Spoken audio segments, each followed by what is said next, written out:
Tales from afar, stories to burn, dodgy old geezers and lessons to learn. From Alfred to Jerry, the scamps and the graft, they're spilling the beans and having a laugh. Mark, Annie and Pete, they're talking mind up for you. Old school charm and a pint or two.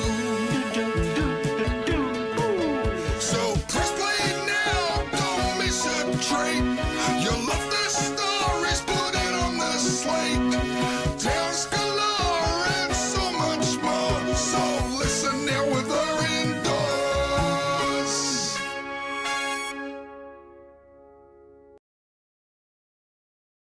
Let's do it. Yeah, let's go for it. 3, 2, 1. Hello there. I'm Pete. I'm Andy. And I'm Mark. Welcome back to Minder on the Slate, our podcast celebrating all things Minder. Each week we rewatch, review, and rate a classic episode of this fantastic series. So, Pete, what are we up to today? Well, today is a bit different, Andy. It's our end of series 1 wrap-up episode or wrap-up party. I'd like to think of it as. Fantastic. Yeah, well, we'll be looking back on our progress so far, as well as reflecting on the debut series of this classic show that we all love so much. We hope you enjoy reflecting as much as we do. And who knows, there might even be a chance for us to reconsider our verdicts on episodes. Seems unlikely, but you never know. For those occasions we've been too hard or indeed too easy to please. Where should we start, Pete? You lot are too easy. I'm too hard. Let's meet in the middle. That's what I'm hoping to get from today's episode. Okay then. Well, first things first. What did we all make of Series 1? Well, And I don't actually, mean Series 1 of us. first things first, we need a big shout out to Leroy, who has done our theme tune and has done the music, wrote the lyrics, performed all the instruments as far as I'm aware. It's his vocals. He does it all. Yeah, And it's yeah, it's not you, Anne, is it? It's not me. Loads of people, we were at the Minder reunion on Saturday, and so many people came up to me and said, you know, they thought that it was me doing the boo-boos, boo-boos. But And to It be isn't fair, me. I thought it was you doing the boo-boos, and I knew that you'd never heard of it when it first came out. I've never met Leroy. Leroy lives in Australia, I believe, doesn't he, Pete? He does, yeah. I think he's from here originally, but I think he's been out there for some time. So, So, yeah, big thanks the- to him. The boo-boos, it always reminds me of you did like go do do do do do. I forget what song that is, but no, absolutely. I think you know what, and I think you guys also mentioned that loads of people had approached you at the Minder event on Saturday and were saying how much they loved the theme tune. So you know, we They you know, hated the massive- podcast, but they love the theme tune. Well, that's like British sex comedies. We've come full circle. There you Terrible go. films, wonderful theme tunes. They did have some good ones, yeah. So no, a full kudos to Leroy. I'm wondering, because what I know he does do in terms of his YouTube output, he films himself recording each separate bit of a song. So he'll put the drums down, then the bass, then the guitar, and the vocals, etc., etc. I wonder Yeah. if we ask him nicely if he'll do a special live version of the theme tune for us, maybe an extended version. Who knows? Yeah. With a And I guitar could- solo or something. And I can actually do the boo-boos, boo-boos live. Well, we'll get his people to talk to your people and Hey. we'll sort it out. Yeah. That'd be brilliant. Anyway, So- where were we? Thank you, Leroy. So, yes, thank you, Leroy. So, I'm going to start with Mark, if that's all right. Mark, what's your reflections on Series 1? Having done it in the way we've done it, you know, from beginning to end. Over to you. Yeah, I've really enjoyed it. It's so I have my views of Minder historically about the early series, the middle series, the later series, and I think that's been challenged. The view was that it was very gritty, and while I think we referenced in the last episode that the first one and the last one are really gritty and Sweeney-esque, the rest aren't really, and there's quite a diverse number of episodes, a lot about multiculturalism, a lot reflecting on the politics and themes of the era. And yeah, I absolutely loved going back and watching it. And obviously, I do watch it a lot when I go back.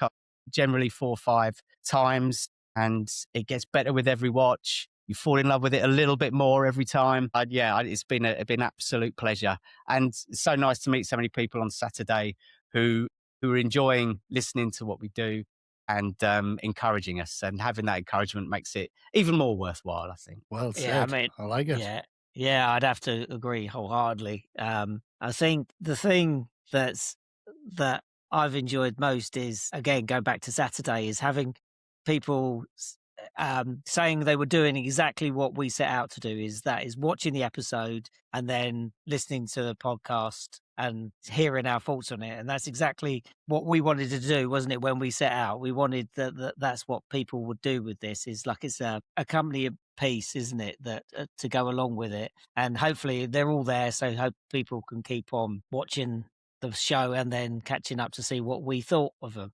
I think the first series perhaps tailed off a little bit towards the end and then picked up again. They're not all brilliant, but generally they're really, really strong.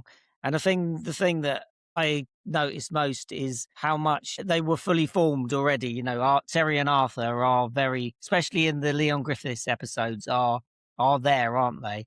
Maybe not so much in some of the others. Well, maybe we can discuss that. But I think they're very much there. They're on the page already. Yeah, episode 1 No. is obviously Bounty Hunter was filmed first, and was episode 5. But episode 1, they're pretty much Arthur and Terry as we know them. There's a few things that are smoothed out and ironed out, but they're ready to go. It's not like you watch it and go, well, this is completely different from what I remember in series 3 or 4. Yeah, no, it's like the one with Anthony Valentine and with the car, and you see Arthur. You know, we said it at the time, didn't we? That was when he was, but maybe the birth of Arthur Daly, where and that's early in series 1, isn't it? And it's episode 6 maybe, but he's Arthur already, isn't he? Fully agree. And there's been a few points. So what you've talked about, OK Laundrette, in terms of the characters and the dynamic between the two characters. If you think about the episode with Scott Harry, where they go up to the flat, or that horrible little sort of bedsit that he's in, and just the interplay between the two of them and the little looks. And I know we discussed that in the podcast where we discussed that episode. But then also, I think in the episode with Kev, blah, blah, blah, where you see them having cheeky after times.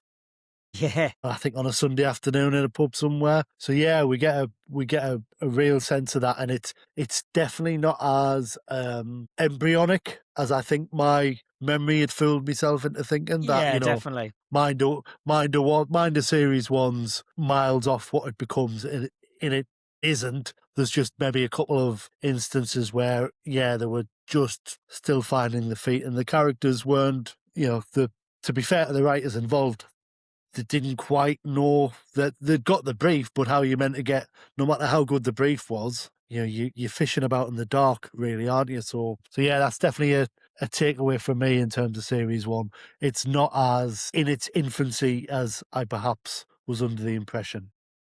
Yeah, I would have liked to agree. have seen more of the policemen of Chisholm and Rycott. They're of limited appearances in the first series, or limited use. They're very sporadic. So when it's actually in its peak phase, then they're very prevalent. So they're a little bit on the fringes in series 1. Yeah, so but I think there's certain things that they find as they go. Yeah, but the fact is that they're both in it in series 1 and both good in it, and you can see why they brought them back. And it's the same with lots of the characters in this first series. The really good ones get brought back, don't they? No, definitely.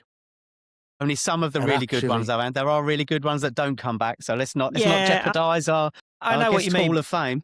I know, but Rose comes back, Morris and Des and Scott Cherry. I mean, quite a long time after Scott Cherry, isn't it?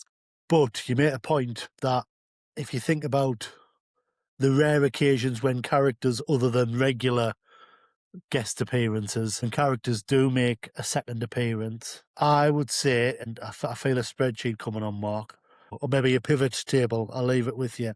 I would say that most of the characters who come back are from series 1. If you think about it, Rose, Horace, Gotch, Harry, well, there's 3. Yeah, exactly. I yeah. don't think there's other characters from other series who come back other than oh, Debbie, the air hostess. That's really bad. What's her name? What's her Penny. character's name? Penny. Yes. Yeah. What did There's you much call more her? to her than being the air hostess, which is shocking. You know, I feel like I need to go away and watch Adolescence 3 times. You know, to apologise for such patent misogyny. Can I just make one quick other sort of observation before we move on to the sexy, exciting stuff, which is the scores on the Winchester doors? What occurred to me that I'd never picked up on, but watching them all in sequence. Well, there's a lot of Leon Griffiths episodes in this first series, and there's a lot of kind of social commentary, or even to a point of like commentary about that little villainous subculture. And I know this sounds like a sociology lecture, so apologies, but he's definitely getting a lot of observations and a lot of things off his chest in this episode. In this series. There's where you've got Arthur, who's all about image and being one of the chaps. And then you've got Terry, who sees through it all because he's come out. The reality is, once you take that to its natural conclusion, he gets banned up for either something he didn't do or whatever. And I think that especially in the Leon Griffiths episodes, that comes through really strong. He's also quite defensive about it. You know, if you think about Terry and the Duchess from the last episode we talked about, where she's sort of peering into this world and a little bit snobbishly, and he said, "Yeah, like we are all a bunch of wrong uns, but we look after each other, and there's no bullshit to us." So that came out loud and strong. And I imagine we're going to explore maybe some other Leon Griffiths stuff, maybe his little bonus episodes and stuff like that. And I'd be amazed if that's not a strong thread throughout his various, yet sadly limited output. Yeah. It's about people trying to just get by, isn't it? And by whatever means possible, which is obviously quite prevalent to the times now. And so the way that they do it, they portray that community of villains, but they're not nasty villains. We have some nasty villains coming in and out, but the Winchester Club is portrayed as more as a nice community of people who are just fiddling around the edges of the law. Again, very much like Only Fools and Horses. It's, you're doing what you need to do to get by, but still enjoying yourself. Have you seen, there's a thing, it's on YouTube, and it was out about 20 years ago, I think, called it's called Drama Connections, I think. Have you seen that? Yes, I saw it at the time. I don't think I've seen it since. So there's someone was talking about Leon Griffiths and one of the producers and saying that, I think it might have been Ian Toynton actually, saying that they went to the Leon Griffiths' real club, which is what the Winchester's based on. And he was like, he pointed to a bloke at the bar, and, like you get with Terry, saying he's a thief and he's a good one. But apparently he's told a story that he said, see the bloke at the bar, he robbed the local Tesco's last week and got away with it, and he came in here and bought everyone a drink with the So I think it's very much right what you know, isn't it? And that's what he's done. And I think the Leon Griffiths, I think this first series is the Leon Griffiths series, isn't it? And he's got it all set out, and the Tony Hoare and the others that came in could just run with it, couldn't they? Because when they must have seen his episodes, they must have thought, right, I can see where I can go with this. So that's a blueprint and a half, isn't it? Exactly. That he laid out. So he did. Right, nice one, gents. Thank you very much. So, Mark, have you got your calculator out, or is it an abacus? I don't want to be playing with me abacus on screen. Thank you very much. More tea, Vicar. So what we're going to do next is we are going to look at our scores, and Mark's going to just talk us through who was the most, shall we say, generous, might say softest, who was the harshest, some might say most realistic and sort of critically minded, and see where that leaves us. So, Mark, over to you. Well, I don't think you'll be surprised by the order of the average scoring, but you might be surprised how close it is. Okay. Go. So, Tease. harshest critic is Pete, Yay. with an average score per episode of 7.27. Wow, okay. Oh, no, So- so I'm- Higher than I thought. Have you got it wrong? Oh, he's It's got it wrong. 2.7. sorry, 7.13. Did I tell you I spoke to my brother after he'd heard about the third or fourth episode, and he did say, "Does Pete even like Minder?" Well, He's like, "Yeah, I yes, he think makes so." he makes a fair point. So, okay, so I'm the lowest. 7.13. Yeah. In the middle ground, Andy, 7.27. That was where the 7.27 came Oh, okay. from. And then most generous, it's the one who loves it more than you two. The is one who's me. watched it 5 times.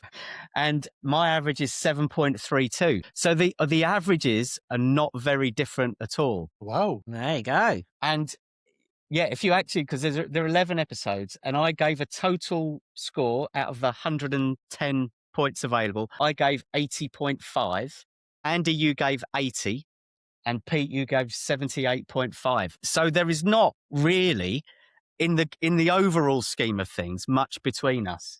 On individual episodes, it may be fluctuated a little bit more. But Do you have any thoughts on how that's played out? Because I have a bit of a theory, actually. what, in that you became more generous as it went on? I think maybe we met slightly in the middle. I think yous maybe went off a little bit. You went off a bit too soon, shall we say, and were just a bit too enthusiastic from the offset. I was probably a little bit more poor-faced, and then I think my enthusiasm levels kind of went up and up and up, and I think yours maybe just dampened slightly. Yeah, in reality, yeah, your final 3 episodes, you get quite punchy, whereas you go, yeah, you start too bad. You went episode 1, you went 8. Episode 2, you went 8. Episode 3, you went 9.5. So you came out firing, and then you go 5.5, 9.5, 5. So I think there's something happened in those middle episodes. I don't know what was going on there. Some and then sort you of finished 9, existential 7, 8. crisis. Take it up with Leon Griffiths. Has nothing to do with me. Well, that is something we can look at. So if I look at the episodes, so do you want me to announce in reverse order what the top 3 episodes were on our ratings? Well, no, I'll tell you what I do first. Go for the biggest where they differed. So you've gone. You said had a couple of 5s in there. Yeah. And what did we vote? What episode was that? Were they? So, And what yeah, did we vote? Peter's dragged them down. So the bottom, and it was the bottom episode overall, to be fair, was your first, A5, was Come in T64, Your Time is Ticking Away, which, Andy, you also went 5, Okay. and I went 6. So that was the lowest. Okay. Pete, now this is one I think is very harsh, and possibly the next one as well. You went Bengal Tiger, you only gave 5, which has got some incredible moments in it. We've been to the curry house now. We've been to the venue of Howard giving Terry a punch and Terry duffing him up in a So Poppadom he and a gave. soda You stream. gave. So you gave Bengal Tiger how many? 5. 5, yeah. Okay. It's very harsh, isn't it? To be fair, Andy, you only gave it 6. Oh, okay, so I'm gonna throw in one of our listeners here, Joe Palmer. We love Joe. Hello, She Joe. said, I like quite a few from Series 1. Monday Night Fever, Aces High, The Bounty Hunter, Come in T64. Maybe not. But my favourite has to be Bengal Tiger. Yeah. Howard, It's gotta Brown vote. Flares, Daft Fight, Kev, the first reference to her indoors, the sweets from 1979 in the newsagents. There you go. Great memories from Joe. So her favourite is Bengal Tiger. Yeah, and Mr. Mukherjee as well. It's there's a Yeah. lot in that episode. I'd say it's good fun. I gave it a 7, and I stand by that. Our friend Lombard Wall on Twitter, he goes with Come in T64 as his favourite as well. Yeah, I mean, He you feels need it's- to have a good look at yourself there. I mean, it's got my favourite scene. I don't want to give it away now, but my favourite scene is in that episode, and maybe that's swayed him a lot. But Well, he it's, yeah, says he Well, I think it's a he. I assume it's a he, but he said he feels that it's closest to the classic Minder with Des and Debbie. So either that Yeah, or yeah, Aces High. yeah. Valid point. I'm certainly with him on Aces High. There is no doubt, which Yeah, there's a lot of collectively was love. very popular. Yeah. And then Tethered Goat, Pete, you also gave 5 to, and the Bounty Hunter. See, you know, and Yeah. I'm sure valid reasons behind all of them. I didn't give any 5s. The lowest I went was 6, and that was Teens Monday Night Fever, and that's purely because of the Sharon debacle with Arthur. But you know, the actual episode I don't mind. It's just there's too much of it I find disturbing. But We've got another favourite from the Louise Dyche on Facebook. She likes the Bounty Hunter. Derek Jacobi is so good as Freddie Fenton, the con man. Seeing where Terry outsmarts Fenton and his goons is a location I remember growing up along the A40 Westway. So yeah, so she likes that one. Yeah, and there's some really good bits in that. And say it's Derek Jacobi, isn't it? I mean, I say Yeah, he's and the Steve biggest went- star of Series 1. Yeah, our friend Steve as well. He likes Jacobi, especially his hair. So Yeah. Yeah, very it good is. hair, very good Fair hair. point. Yeah, for a Well, man. I think I mentioned at the time when I watched it, follically I didn't realise it was Derek Jacobi. With Yeah, that, you with that, did. I remember with that that, Barnett yeah. going on. So yeah, so this Bounty Hunter, Pete, me and Andy both gave that 7, and you gave it 5. That's probably the biggest differential. Other than that, we're pretty close on most of them. Okay. Yeah, the dessert song or the desert song, Andy, you really don't like that one. That was your least favourite alongside Coming T64. But me and Pete both gave it a 7. But again, it's got Diane Keane. So I think that and some a great We'll get a to great Diane when we cameo. go to the best characters. Yeah. Okay. So Interesting. yeah. Then if I very do our top interesting. 3 episodes in reverse order, coming in at So third place. Is this? Yes. Okay. So go on. Third place. Coming in at third place with 25 votes out of 30 is Bury My Half at Waltham Green, episode 2. There's not been a great deal of love for that on our No. socials. I put it out there, asking on Twitter and Facebook, and I'm not sure. I don't think people anyone went for that. I Yeah, think people surprisingly, 'cause possibly more fondly remember Rose than the episode, if that makes sense. Yes, there's a lot of love for Rose. We'll come to Yeah. that. Yeah, Okay. so maybe Yeah. people are deflecting their love of Rose rather than giving the overall episode a good rating. But I think it's got a lot of quality going for it. In second place, The Smaller They Are, episode 3, Gotch Harry. You know, lots of good stuff in that. A bit of a daft fight, a funny fight at the end, bit of a daft fight for my liking, but bit too fast paced, but a great fun watch. Friend on Facebook, Michael Edwards, he goes for that one. So the first time we meet Scott Cherry, in my opinion, is a wonderful character, even if he is a liability. I'd like to see him in the Hall of Fame. Well, I think you're going to get your wish there, Michael. I think so. All right. And it's got Big Stan as well. I like Big Stan. One more, we got our friend Bren. He goes with that because they're an introduction to Rycott and the Mercurial Scotch Harry, and he likes the locations around Olympia and Hammersmith. So that's his favourite. Cheers, Bren. And somebody Pete, somebody was your favourite of the series. You gave that a 9.5. It's a high score of anything. It's anyone's highest score. Wow. Okay. So I gave that more than Aces High. You did indeed. Wow. Okay. And spoiler alert, Aces High is our number 1 episode. Hey. No great surprise. We all gave it 9. It's the only one. Oh no, Gunfight at the OK Laundrette. We all gave 8. But yeah, Aces High is the only other one where we all agreed, and we all gave it 9. And it only pips The Smaller They Are by 0.5. Smaller They Are got 26.5. Aces High 27. There you go. What was third again? Sorry. Bury My Half at Waltham Green. Yeah, so there's not That's the love curious, of it. that, isn't it? Yeah. So do you want? I wouldn't have said collectively that if you'd said to us, what if you were to agree amongst yourselves, what was the third best episode of Series 1? I wouldn't have said any of us would have come up with that. No, maybe not. So do you want to hear? I voted it my equal favourite. I gave it my highest score of the series, along with Aces High. I gave it 9. You've scuppered the vote, basically. Well, you both gave it 8. You loved it at the time. I mean, you may be reviewing it down now, but you loved it at the time. So do you want to? This isn't scientific, unlike yours, but our audience. Do you think they agree with us or not? So I think in joint third, they're going with Bengal Tiger and Come In Tea. Wow. Second place, Aces High. Right. And the audience favourite is The Smaller They Are. So the same top two, but in a different order. Yeah. But yeah, I mean, Come In T64, where's that come from? That is. I know. And I say Bengal Tiger, you said? Yes. It's a fan favourite. You said that at the time, didn't you?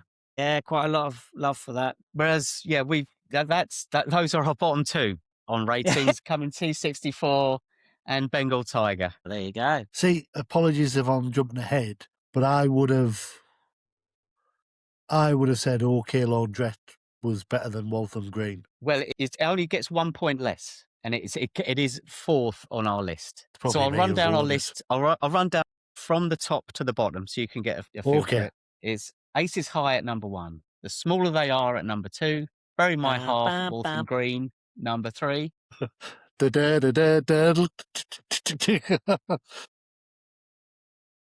Gunfight at the OK Laundrette, number 4.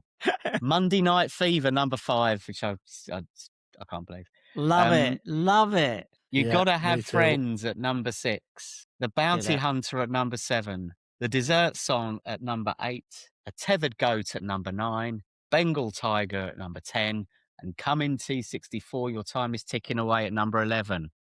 But I tell you what I found fascinating about this, looking at it. 5 of the top 6 in our listing are written by Leon Griffiths. Yeah, I can believe that. 5 of the top 6. The only one so Leon Griffiths wrote 6 in series 1, and Did the he only write one. 7? 1, 2, 3, 4, 5. So I've got him down to 6. Okay, and Bengal Tiger is the only one that didn't make our top 6. So, and the only writer who broke in to the Leon Griffiths stranglehold was Paul Wheeler with Bury My Half at Waltham Green. Oh, there you go. Even with the overacting of Nicky Henson and the underacting of, what's his face? Ken Cole. I don't think he wasn't underacting. He just wasn't given enough to do, I don't think. But yeah, so that is sort of the, and the top 2 were both directed by Roy Ward Baker. The legendary Roy Ward Baker. The legend, yes, indeed. The legend. He got a mention on Saturday, didn't he? He did. And, huge coincidence, there's 2 of the same actors are in the top 3. Dennis Warman and George Cole. Anyway. I thought you meant the 2 favourite Hall of Famers. Well, we'll come to that. We'll come to that. That makes total sense, really, the Leon Griffiths connections. I mean, they are they're going to sound pompous, as is my want. They are the richest of episodes, I would say. So yes. And like we said earlier, he knew what he was writing for. He knew what he was trying to get to, whereas all the others had to follow a brief, and maybe after series 1, they'd have a better idea of what it was about. When they're doing writing in series 1, they're doing it blind, aren't they? So, maybe Leon had a little bit of a head start on. I don't think go on. I was just going to say, come election night, if Peter or Dan Snow are not available to do the swingometer and all the analysis, there's a job for you there, Mark. What can I use as my swingometer, though? Vote daily. That's all I'm going to say. Right. Sorry, Andy, I interrupted you. I was going to say that I don't know if he had that much of a head start, because I think in that program I just mentioned, like Dennis Waterman says, like, I think he had like an A4 piece of paper with 2 names on it, which was Terry McCann and Arthur Daly. He had like 2 half-finished scripts and then an idea for 5 others, he said, or something like that, and that was it. and then But it he just he went had a from there. vision of what the Yeah, he characters had the would vision, be. yeah. So, and the Yes, others are trying obviously. to catch on to it. So I think so, but Yes. that's played out in our voting anyway. And obviously, if Bengal Tiger, which was popular in the viewer vote, had got in, it would have been a Leon Griffiths clean sweep. Yes. Well, that might lead us to our next discussion about if we were to change one score each, and then we will go with. So we're allowed to change a score on one episode, up or down, and wherever that leaves us at the end, that will be our final tally. Oh, but we don't have to. I'm not putting a gun to your head, Andy. Shoot us, Terry, shoot us. Yeah, I feel I've been, and I'm not trying to shoehorn it in because of what you've just said, but I feel I've definitely been harsh on Bengal Tiger. There's a lot more to get stuck into there. There's a lot more going on there. Whether I was just having a bad week or whatever, but I do think if I gave that 5, I should have legitimately given it 6. Five's unforgivable. So that's what I'm going with. Yeah, Going I for can a see. 6. I think it lost marks on. There are a few slightly iffy bits in Bengal Tiger, aren't there, that don't work as well. And I think we discussed this at the time. And I think that's probably where it lost some of its marks. And there's the airport scene that doesn't really work, which is a bit But there's weird, really isn't it? memorable bits, and if you're Yeah, writing yeah, down yeah. cameos, I was writing down cameos from episodes. Yeah, let's go with that. That's Yeah. probably got the most in it. Where you go, yeah, they were good. They were good. They were good. Yeah. I mean, Yeah, Howard, so- yeah. Yeah, Howard, Joe loves a bit genius. of Howard. Yes, quite right. Must be the were they Aaron cardigans Yeah, I know what that you he mean. wore in Ever Decreasing Circles? Could have been enough to turn any lady's head. I would have thought. 100%. We'll get some on the Slate ones done. See how we go. Mark, any thoughts from you? Changing score possibly might change. You've got to have friends. I gave that 7. I might give that 8. I'm not sure. Other than that, I'm fairly happy. Bury My Half at Waltham Green, I might move down to 8. You both gave it 8. I gave it a 9. Only because I think when you're watching it in order and you're coming from a place of what Minder became, I think once you've come off Gunfight at the OK Laundrette, which is a great episode, but it's not Minder as we remember it. I think when you get to the second one, when you get to Bury My Half at Waltham Green, suddenly it is like Minder. And I think there's a relief there. There's a this is more familiar, and there's more comedy. Terry gets the girl. There's a good villain. Rose Mellors is great. Anlin is great in that. Tony Selby's in it. It's really a fun episode, a bit of a caper, and it plays really well. So I think maybe when you're coming off Gunfight at the OK Laundrette and rewatching with a historical knowledge, I think maybe might have overinflated it in the grand scheme of the whole series. I think you could be right. I think Gunfight is a great episode, but there's no one voted for it as the best episode. And we've had quite a big response as well, which has been lovely. Thank you for responding. But no one's picked that as their favorite episode, and it's a good hour of TV, isn't it? It's a weird one to have opened with. I mean, we discussed it in the episode, which people hopefully have heard, but it was still just a weird one to open with, wasn't it? Yeah. And it won us over though, didn't it? Because I think we all went into it thinking, we loved it, didn't we? We all went in thinking, oh, it's the unusual first episode. But yeah, you're right. We came out. I mean, it helps that we recorded the podcast 10 times before. That helps. But I think we only did it twice. Twice, or maybe 3. But and anyway, I don't think the score's changed. Score's changed. Interesting. So, Andy, are you sticking to your guns with your scores? I think so. One thing I was going to say about that, like recording the first one twice. Do you remember, generally the people that have been following us and listening or watching the podcast have been really kind and lovely. And there was one fella didn't care for it, and he said, his first night nerves or something. But I didn't tell him. But we recorded that one 7th, I think, didn't we? Yeah, I know you're right. Yeah, it's that first night nerves. Yeah, we've been doing it for 6 months. I think on a slightly related note, bit of wonderful feedback we got on Saturday at the Minder reunion event. someone came over and said, loving the podcast, blah blah blah, and also said, "You have found your stride. It's got better." And I think we have, but it's nice to, and that was kind of certainly my sense, but it was certainly nice to hear from someone else saying that it feels like you're getting into the groove with it. I think obviously the editing's changed slightly and stuff like that, so I think the episodes are punchier. But even then, last episode was 1 hour 40. But yeah, we got through it. So the look on that woman's face in the front row that when I mentioned it was an hour and 40 minutes. yeah, that's fair. I forgot about that. Yeah, lost a potential listener there, I think. So yeah, we'll have to do some. Can you remember with Half Weeders in Pet, they repeated them on Channel 4 late in the mid-80s, and they boiled them down to like half-hour episodes with all the swear words taken out and stuff like that. Did they? Yeah. So we might have to do that for this. Just boil them down into family-friendly little morsels, Yeah. So Andy, you're sticking to your guns. I mean, I think I No, made it's fine. I'm just I made my bed. I'll lay in it. confirming. I Good haven't lad. gone back and watched the Desert Song again, so we'll leave it. Yeah, I think that. Yeah, I think with Daniel Hill's great in that. I see Diane Keane's in it. There's some brilliant scenes. I think 5 is harsh on that one. It's not an amazingly brilliant episode, but it's 5 seemed very harsh. But yeah, other than Andy, that, please don't feel bullied. You stick to your score. I'm going to stick to it now.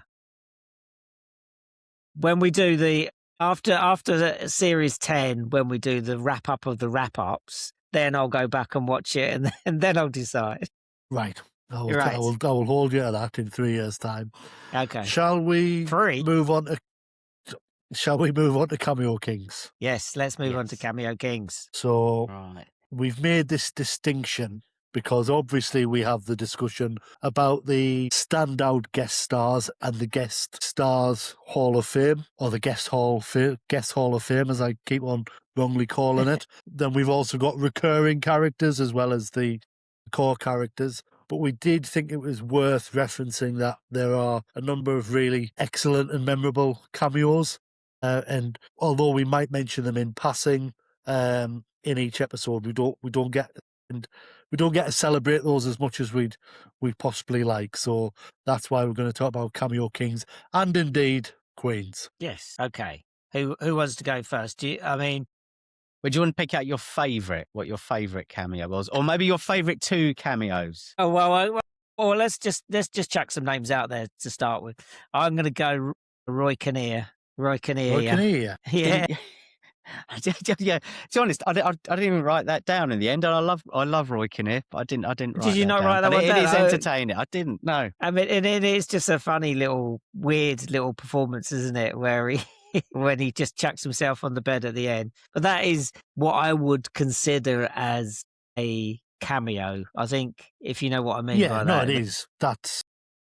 It's a well-known actor 100%. that they brought in and said, can you do this one scene for us? Yeah. Not really related to the episode that much, but you're in there. No, it isn't. It could leave it a bit like Graham Stark. Who must not be named. He was your favourite until I enlightened you. Yeah. Again on Saturday, someone said, "Yeah, I knew all about him." Well, I didn't. Sorry, mate. So, Mark, who did you write down, or Pete? I wrote down at least one for every episode. Wow. Well, we won't go through them all. No. One that I'd almost forgotten about, actually. I'm going to mention Frankie, played by Jenny Lee Wright in A Tethered Goat. Okay, yeah. Who I think could have been a recurring character. She's sort of one of Arthur's business partners. She's really good in it. Really good. Very attractive.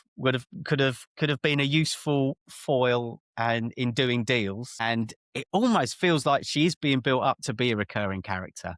But then she just disappears. She doesn't appear in the last quarter of the episode.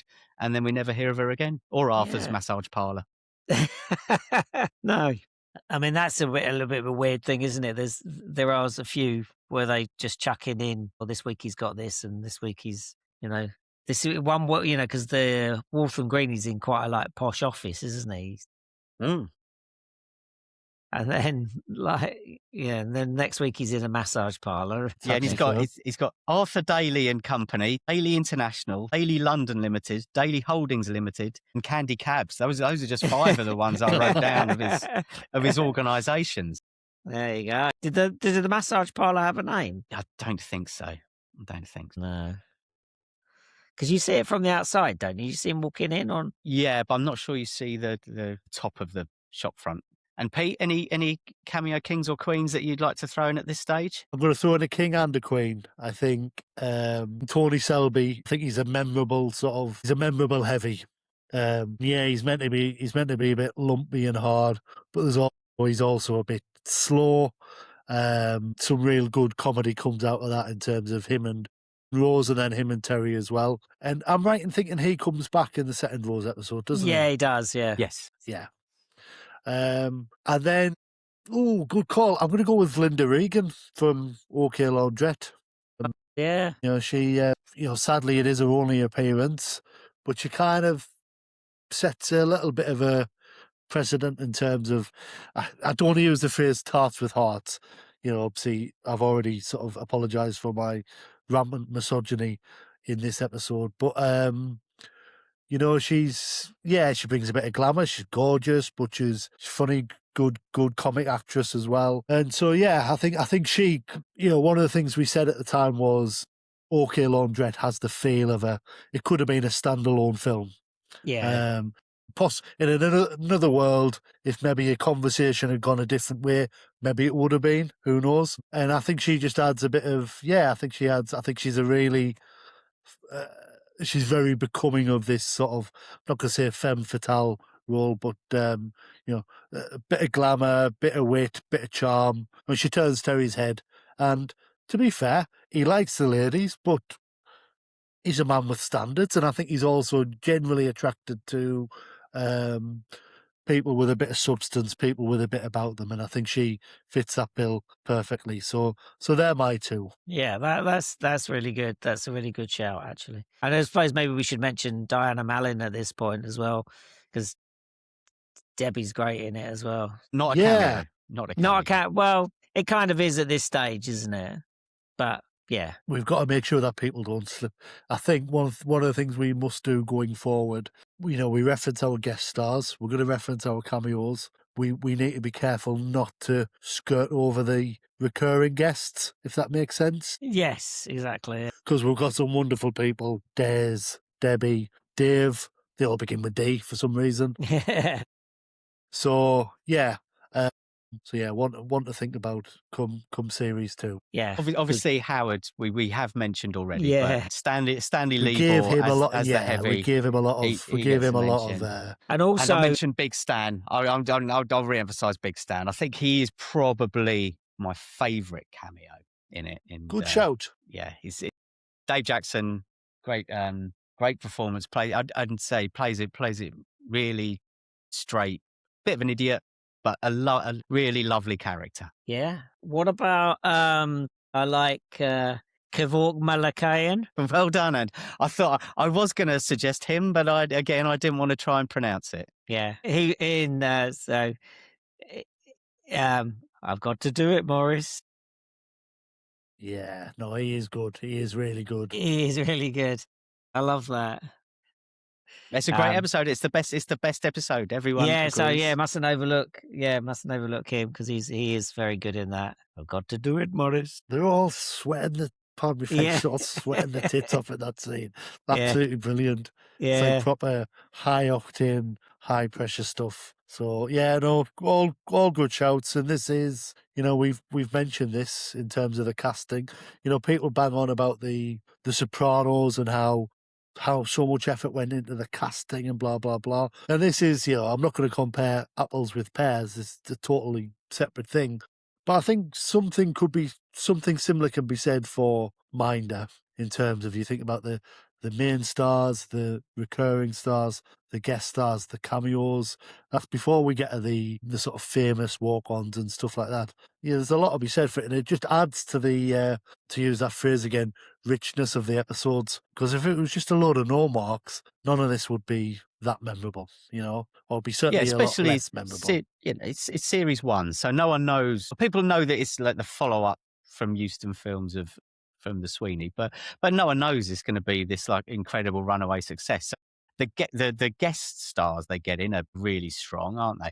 But the level of the cameos and the even uncredited roles in there is really high. Just like Linda Barron turning up in episode 1, no credit, possibly Dave's wife that we're thinking at the time. So yeah, it's a really high standard. I mean, you have the names written down in front of you. You go, wow, that's really good. That's with Daniel Hill that we mentioned in the Diane Keane episode, and Peter Blake, obviously with Sheila White and in the Sharon episode. Well, that segues nicely into our next discussion about the infamous Guest Hall of Fame. Yeah. I think it might be handy, and sorry, Andy, to put this on you, and we'll help out as well, but I think it might be handy to go through some of our listeners' thoughts in terms of strong contenders for the Guest Hall of Fame. Yeah. So do you want to announce who we have already got So in yeah, it? the current four people out of the 11 episodes made it in. Okay. We had the first entrance. Sorry to interrupt you, Mark. Sorry to interrupt you. Did we set a rule that it was just one per episode, or were we not as prescriptive as that? Well, we said it would be a high bar, so the probability of 2 getting in on any one episode would be unlikely, I think. So, and we generally, when we were looking at the episode, it would be, who would you nominate for the Hall of Fame? And we never had more than one nomination. I think maybe the closest was probably Di Llewellyn. Yeah, so a few people on Facebook have mentioned him as their favourite character. Just trying to find them. But that's in that you got Michael Sheard in that one as well, and it's so there's potential that you could have had a few in that one, but though probably no one stood out quite enough when we were doing it. So go on then, whilst Andy's scouring the internet. Yeah, no, Nathan Godley on Facebook wanted Kenneth Griffith in as like, gotta be this guy, and he's put a picture on. Shooters, Teddy, shooters! Oh my god! If you get a chance to look on Facebook, actually, there's a brilliant picture. It's got Di coming in with the fairy liquid bottle, and Terry looking. But so who did we have? Sorry, whilst you're looking it up, Andy. Yeah, the first entry was Rose Mellors, played by Anne Lynn from episode 2. Bury My Half at Waltham Green. That was the first entrant into the Hall of Fame. Second was Scotch Harry, played by Phil McCall in episode 3. Third entry was Maurice Mickelson, played by Anthony Valentine in Aces High, episode 6. And then final entry was Bobby Altman, played by George Baker in episode 11, You Gotta Have Friends. There you go. Is there anyone that you would now consider that we should have put in that we didn't? I mean, there's the shout for Kenneth Griffith, a couple of shouts. Paul Jackson on Facebook also goes for Kenneth Griffith. But I think I saw some for Derek Jacobi. Yeah, Steve Penny has gone for Derek Jacobi. I tell you what, though, of all when I asked who their favourite was, our old friend David Barry. It's gone with Peter Childs. David Barry from Please Sir. He said, my old mate Peter Childs, who played Rycott. Fantastic. Yeah. But so Rycott's excluded from the Hall of Fame because it's a regular character. Yeah, I did. It's well worth a shout. I did tell David that, but I don't think, He's blocked you since then. He didn't reply. But basically, when we've asked people for their favourite character, there's the odd one like that. A few Diane Keanes from, Not surprisingly. Guys. But basically, it's Scotch Harry, Scotch Harry, Scotch Harry, Scotch Harry, Anthony Valentine, Anthony Valentine, Anthony Valentine, Anthony Valentine, Anthony Valentine, Scotch Harry, Scotch. So basically, those two are the two favourites. I mean, I sort of saw quite a few Rose Mellors as well. Yeah, there's a few Rose. I think Joe went Rose Mellors. There's a few in there. Baker sold tree houses. Yeah, Rose Mellors. Mind yeah, you, I think he's just done it for the rhyme. So Rose Mellors likes her fellas. yeah. Noel Yorkie boy has gone Rose Mellors, but generally it's Peter Cullivan's gone Rose Mellors and Anthony Valentine as Morris Mickelson. So, but and a few George Bakers. I think I've got a top three if you want to hear it. We do, and we do. So I think third place is Rose Mellors. Da, da, da, da. So third is Rose Mellors. Now I think I may have miscalculated, but I think there's one vote in this between second and first. But I think Scotch Harry is second, and Morris Mickelson has pipped him by one vote. But please don't go on all these things and count them up. And I've made a. Please I think do. someone came. Yeah, Please don't. But I think the audience favourite is, well, it's those two. But I think basically Anthony Valentine as Morris Mickelson has picked Scotch Harry right. Yeah. I'd say my personal two would be Anthony Valentine and Anne Lynn. The other two that we put in, George Baker and Phil McCall, are both great. I would be tempted to put either Diane Keane or No, Saeed Jaffrey as Mr. Mukherjee in, and because I've got I a soft would- spot for Diane Keane and Mr. Yeah, not that soft, Mr. I would Mr. Mukherjee. I think is a possibility because when you think back to that, he was very memorable. And Michael Sheard, we haven't, carry a piece. Carry a piece.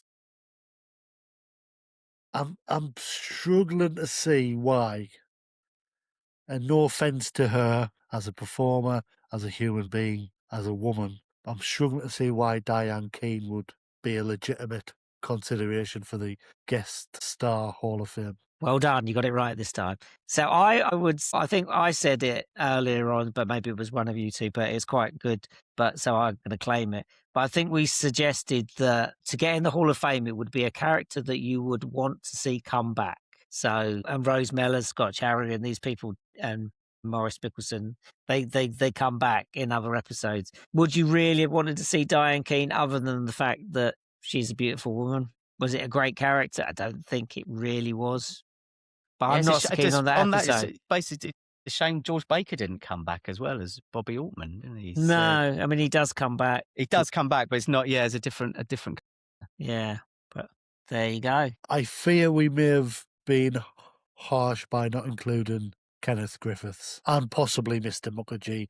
Definitely more Kenneth Griffiths for me. Mr. Mukherjee maybe takes the obligatory 6 views that Mark would usually undertake. But I think Kenneth Griffiths, we were maybe a bit. I'm not sure why he didn't make the grade. I can't remember what our rationale was, but I would have liked to have seen him come back. Yes, I think he easily could have done. I think it's partly there's one scene where he is a bit annoying, isn't he? When he's talking to Basim Sayam, isn't he? And he's trying to explain what what he can give him, what he needs, and it's a little bit annoying. And I think maybe we didn't like that scene as much. But I think because you've got Lee Montague and Michael Sheard in there as fairly big characters, it's quite a well spread out episode. No one dominates that episode. It's it's played fairly level handed. I think it's the three of them as to their involved. Yeah, but so would we pick so we got a guest Hall of Fame? Do we pick a winner or do we that's going to be Well, yes. So personally, I would say Rose Mellors or Morris Mickelson, and obviously the viewers have gone for Morris Mickelson as a winner. Yes, I think he would get my vote as well. I think so. Pete, it's largely irrelevant what you say then, but yeah, it's we'll go.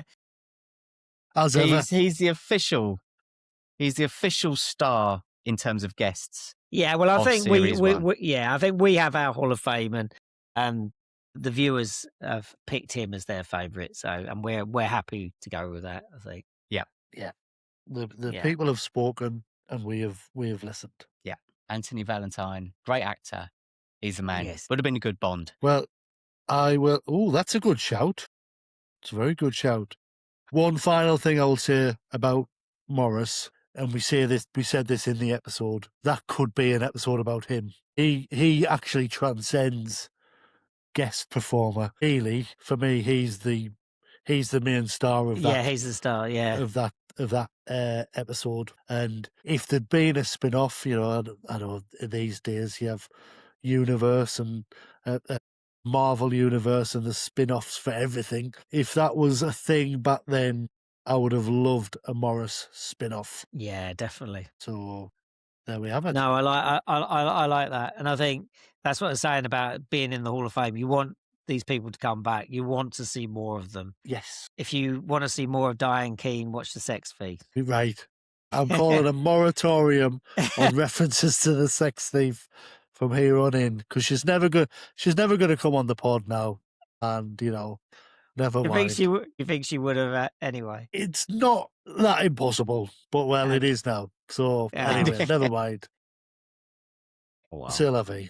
But ultimately, it's a tough ask saying to somebody, "Do you want to come on our podcast?" By the way, you didn't make it into the Hall of Fame, despite a second plea from Mark. You still did make it into the Hall of Fame. So Andy maybe didn't that like your wouldn't have- episode.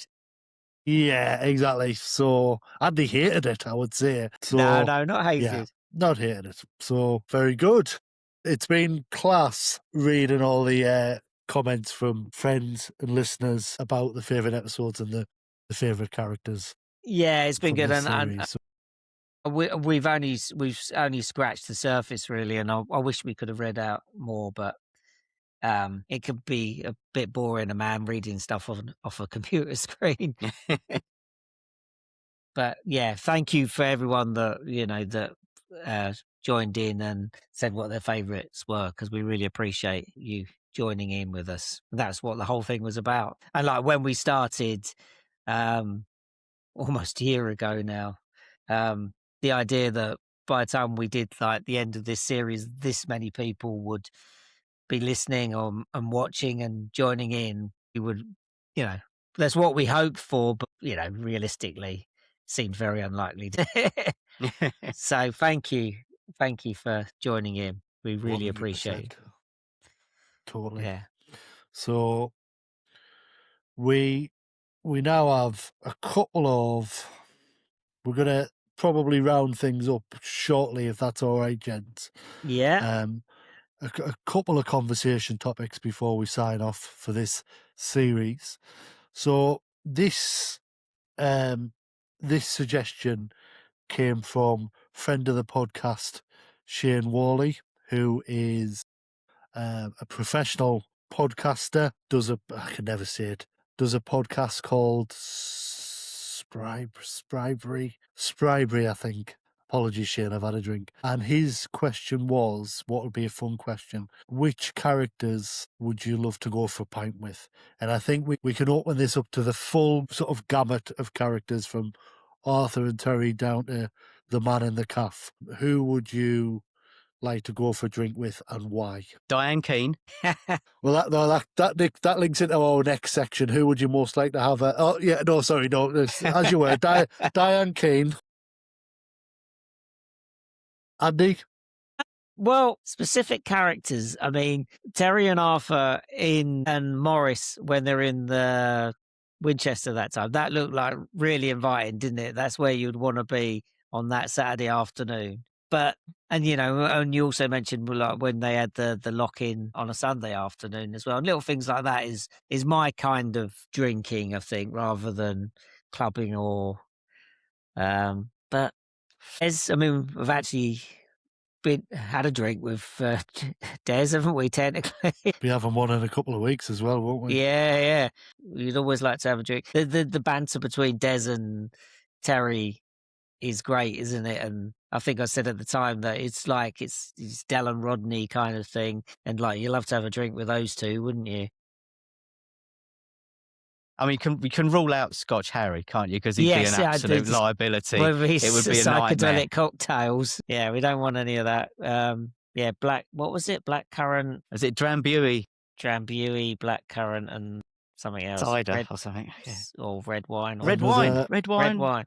Yeah, I think it was red wine, Drambuie, and Blackcurrant. Yeah, not Another him. possible gag that John Sullivan would nick, sort of exotic alcoholic drinks. Emphasis on the alcoholic in this case with Scotch Harry. I'm going to go for 2, and my second answer is going to segue into our next section, which we won't hover around for too long. So I think Nicky Henson in Bury My Heart at Waltham Green. You get the impression he'd be, obviously, he's a maniac, but you get the impression he'd be good company down some, I don't know, down some boozer in Islington or something like that, wherever it is that Terry's chasing him around. On my Twitter account, I slightly tongue-in-cheek, but not totally, say that my DMs are wide open and are particularly invited from Linda Barron lookalikes mid-1970s time.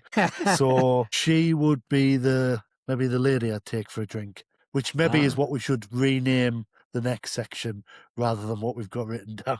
Well, yeah. Well, no one knows what you and I didn't write that down. You wrote that down. I think maybe we'll go back to who would I like, a girl that I would like to take for a drink. Oh, Linda Egan, maybe again. I guess she's Is probably that if she's wearing a works gear? yeah, obviously. I think Rose Mellors would eat me alive, but I'd be happy to die trying. I think. Yeah, you enjoy it while it lasted. I'll leave Diane Keane for Mark. He's a one really, isn't he? But not for our next section, because the next section is the favourite of Terry's ladies. No, that's basically what we're talking about. Yeah, but that's very specific, isn't it? Because Diane Keane wasn't one of Terry's ladies. She's a lady from Series 1, but there are 5 of Terry's ladies from Series 1. There is Linda Regan as Liz, Rose Mellors, Debbie, Penny, and then there is Valerie, the yoga lady. Yeah. So there are obviously 3 characters who come back, 2 who are absolute proper staples. I think out of that, I'm probably Linda Regan as well, I think.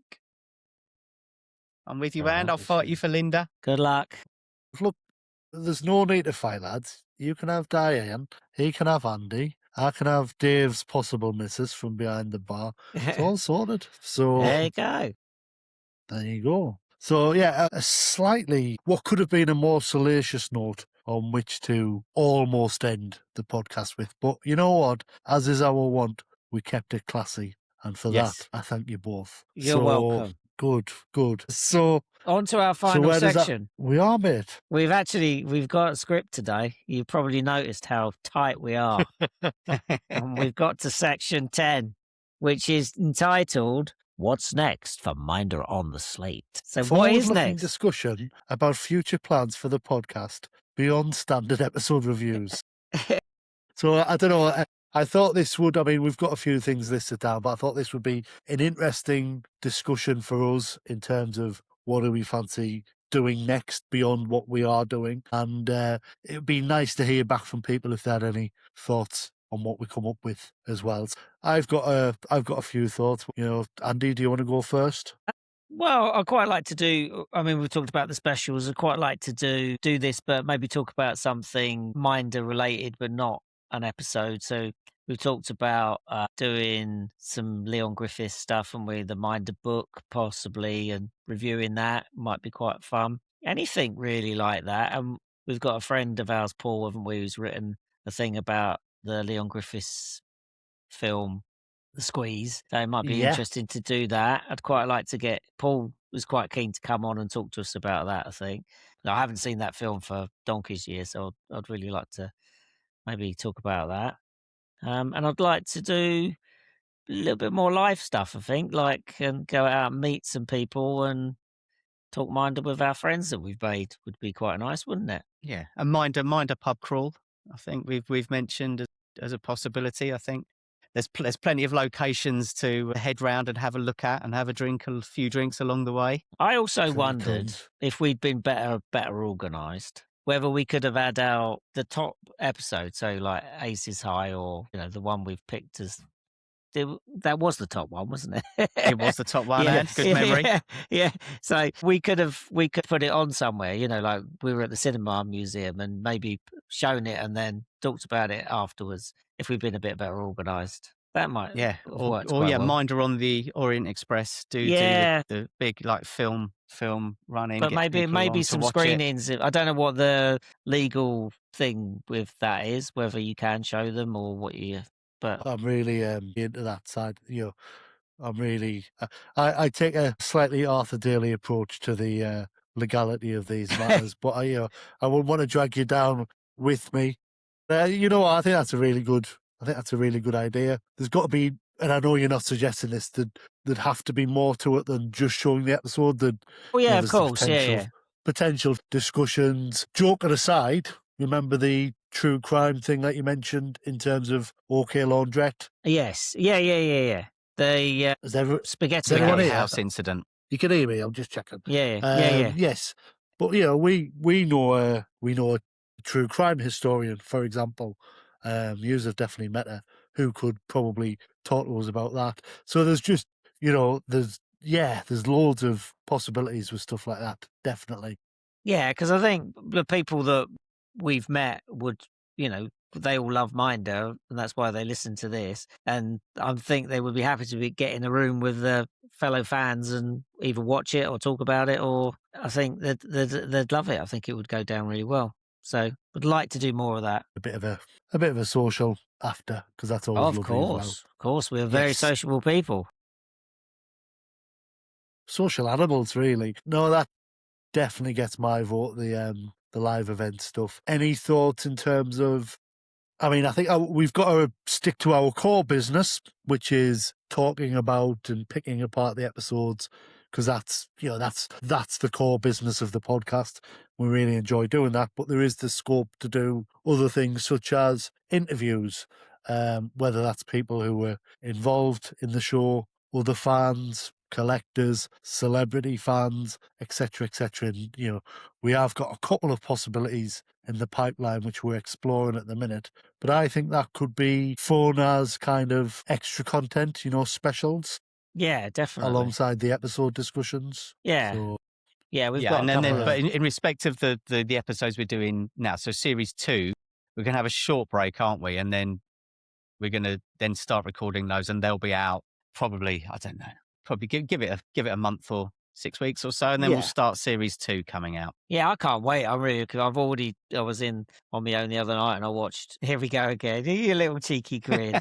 I was in on my own and I watched Minder, but I watched I watched first episode of series 2, and like thinking, can't wait to talk about this. So I can't wait to get going. You've run ahead. I feel like you've cheated on us a little bit, Well, it's the next one in order, isn't it? And so yeah, I can't wait to get going again. So, and this has been great. The fact that we've gone through 11 episodes and we're all still talking and we've dragged so many people along with us has been fantastic, hasn't it? Totally agree. And go on, Andy. Sorry. No, I was just going to say it was lovely to meet some of them. I mean, no, there were people who wanted to come on Saturday, but I think if we organise our own thing rather than, I mean, the Misty Moon things are brilliant and it was a top night, but I think if we need to organise our own thing, don't we, to get our friends along?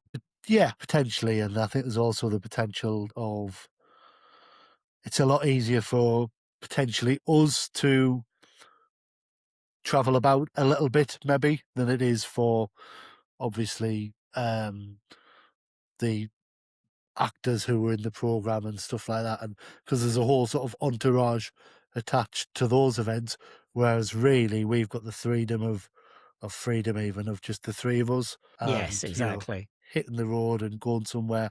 It's all just ideas at this stage, but we're going to go on your tour. ideas. Absolutely, mate. Yeah. Who's gonna drive the van? You can't drive. Mark doesn't like driving. Well, that's you then, Anne, isn't it? Yeah, you volunteered yourself. We'll get the canal. We'll get a canal boat like Arthur and Ray. Well, you know what? Very exciting stuff. Yeah, I feel we're just chatting now, aren't we? I think we should probably wrap this up. Well, we'll just say beckoning. The top 10 at the end of Minder Series 1, the week after. So effectively, as we're doing this, Too Much Too Young by the Specials was number 1. So what better way to end on a musical note than that? You're not going to sing, are you? I think for I thought you were everyone's about blessing. I thought you were about to sort of, the music was going to kick in and you were going to get out and sing. I'm happy to give it a go, but I think for the sake of everyone, it's probably best left unsolved. Yeah. Maybe we could get We'll save that AI for the to live do, show. Yes. the specials in the style of Dennis Waterman circa 1979. So that'll be interesting. So, well, gents, it's been a total pleasure. I look forward to us reconvening very, very soon for series 2. Yeah. Yeah. Thank you, everyone, for listening and watching, and keep listening and watching. Keep subscribing. Keep messaging us and doing whatever else it is you do. We really need. And we'll be back shortly. Well, I think in series 2, we will write a proper ending as well, rather than just falling off the air. On the Slate will return. It will. On the Slate will return. Thank you. Goodbye. Goodbye. Cheers. Bye. Bye.